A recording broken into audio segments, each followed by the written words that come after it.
রাতে খাওয়া দাওয়া করতে বসে গিয়েছি, আর রাতে আজকে রয়েছে দেখো আলু ভাজা আর ডিমের পোচ।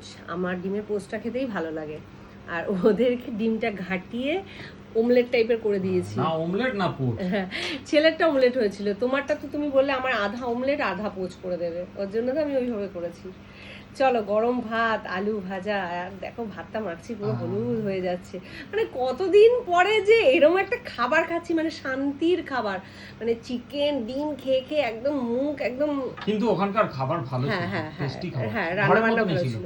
কিন্তু ওই রোজ চিকেন আর হুম, ডিম খেতে খেতে মানে একদম, কালকে একটু মাছ আনবো বুঝলে, মাছ ভাত করবো। হ্যাঁ এইটাই বলতে পারো যে আজকে 10-12 দিন ধরে মাছ খাইনি। তবু তো আমরা সেদিন বলতে কি পরশুদিন দুপুরে শিলিগুড়িতে মাছ খেলাম। আমি খাইনি, তুমি আমার তো খাওনি। আমার রেস্টুরেন্টে মাছ খেতে ভালো লাগে না, বিশ্বাস করো বন্ধুরা।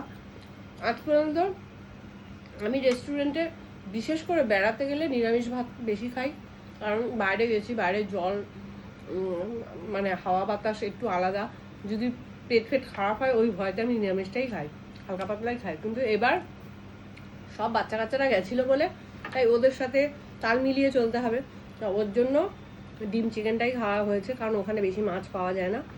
আর মাছটা খেতে আমি খুব একটা মানে বাইরে পছন্দও করি না। বাড়ির রান্না মাছের স্বাদ আর ওই রেস্টুরেন্টের রান্না মাছের স্বাদ পুরো আলাদা।